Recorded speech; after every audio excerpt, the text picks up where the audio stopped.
लड़की बहुत अच्छी टेलर है, ये आपने ठीक तरह से पता तो किया है ना? अरे हाँ भाग्यवान, मैंने सब पता कर लिया है। अब तुम चलो, देर हो रही है। मेरी समझ में एक बात नहीं आती कि तुम मेरी शादी करने की बात करने जा रही हो माँ, या अपने दुकान के लिए नई टेलर देखने जा रही हो? अरे चुप कर, अभी तू बच्चा है, दुनियादारी के बारे में तुझे कुछ नहीं पता। अरे तू तो एक प्राइवेट कंपनी में काम करता है, और प्राइवेट कंपनी का क्या भरोसा। लेकिन माँ, अरे तेरे पिताजी से पूछ ले, इन्होंने अपनी जिंदगी में कितनी नौकरी पकड़ी है और छोड़ी है। अरे वो तो मैं थी जो सिलाई करके घर चलाती थी। अरे बेटा, बुरा वक्त कभी फोन करके नहीं आता। टेलर बहू लाऊंगी तो मेरे साथ दुकान में सिलाई करेगी, समझा? चल अब। दोपहर होते तीनों लड़की के घर पहुंच जाते हैं। सभी बातें और चाय पानी होने के बाद। बहन जी, आपका बेटा रोहित एक अच्छी कंपनी में काम करता है और अच्छी तनख्वाह भी है। बस हमें और कुछ नहीं चाहिए। हमें आपका बेटा बहुत पसंद है। हमें भी आपकी बेटी मीना पसंद है जी। मुझे लगता है हमें बच्चों को भी आपस में बात करने का मौका देना चाहिए। हाँ हाँ, आपने बिल्कुल सही कहा भाई साहब। जाओ बच्चों, बाहर जाके बात कर लो। अरे आप रुकिए जी। अच्छा ये बताओ बेटी, तुमने सिलाई कहाँ से सीखी है? जी, दीनानाथ इंस्टीट्यूट से। अरे बहन जी, मेरी बेटी इस मोहल्ले में सबसे अच्छी ब्लाउज सिलती है और एक से बढ़कर एक डिजाइन भी बना लेती है। अच्छा, चल बेटी, जरा तेरे हाथ की कारीगरी देख लेते हैं। अरे माँ, ये सब करने की क्या जरूरत है? अरे तू चुप कर। लोग ऐसे ही बड़ी बड़ी बातें करते हैं कि हमारी लड़की को तो सब आता है, बाद में असलियत सामने आती है। इसलिए मैं कोई गलती नहीं करना चाहती, तू चुप करके बैठ। मीना शांति देवी को 2-3 प्रकार की बढ़िया बढ़िया डिजाइनदार ब्लाउज बनाकर दिखाती है। ये देखिए, ये है प्रिंसेस कट। अरे वाह बेटी, मान गए तुझे। तू तो मुझसे भी अच्छा ब्लाउज सिल लेती है। चलिए बहन जी, हमें तो आपकी बेटी पसंद है। अब इसी बात पर मुंह मीठा कराइए। जी बिल्कुल। इस तरह रोहित और मीना की शादी हो जाती है। शादी के अगले दिन से मीना अपने सास के साथ सारा दिन दुकान पर सिलाई करती रहती और अपने पति रोहित को जरा सा भी समय नहीं दे पाती थी। फिर एक दिन रोहित फोन करके मीना से कहता है, मीना, आज शाम को हम दोनों किसी अच्छे रेस्टोरेंट में खाना खाने चलेंगे। तुम तैयार रहना, मैं ठीक वक्त पर पहुंच जाऊंगा।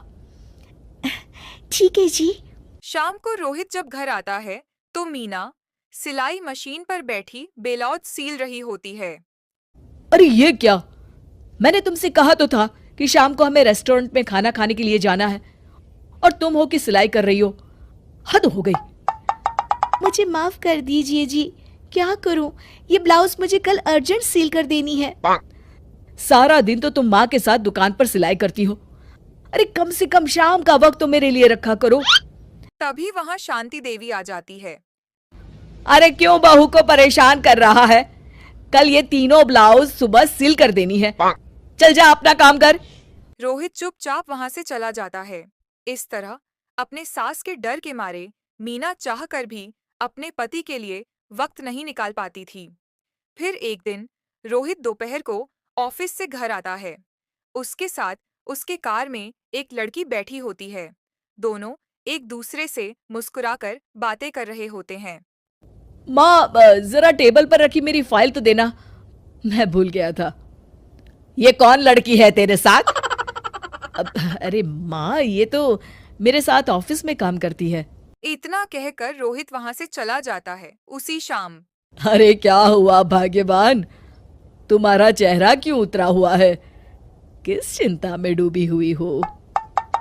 क्या बताऊं जी, आज रोहित के साथ एक लड़की आई थी। कह रहा था उसके ऑफिस में काम करती है। मुझे तो उस लड़की के चाल चलन बिल्कुल ठीक नहीं लगते। कहीं दोनों के बीच कोई चक्कर तो नहीं है? अब अगर चक्कर हुआ भी तो इसमें बुराई क्या है? अरे बड़े अजीब आदमी हो आप, कैसी बातें कर रहे हो? तो और क्या कहूं, तुम घर में बहू के बजाय एक काम करने वाली लड़की लेकर आई हो जो सारा दिन तुम्हारे साथ तुम्हारी दुकान पर काम कर सके। अरे भाग्यवान, शुक्र मनाओ कि मैं शरीफ था, इसलिए मैंने कभी किसी औरत की तरफ आंख उठाकर भी नहीं देखा। पर अब हर कोई तो मेरे जैसा नहीं हो सकता ना। इतना कहकर गिरधारी वहां से चले जाते हैं। शांति देवी समझ जाती है कि गिरधारी क्या कहना चाहते हैं। उसे अपनी गलती का एहसास हो जाता है और वो सोचती है जितनी जल्दी हो सकेगी वो अपनी गलती सुधार लेगी। और इसीलिए 2 दिन के बाद रोहित बेटा, मैं चाहती हूं कि कुछ दिनों के लिए तू अपनी ऑफिस से छुट्टी ले ले।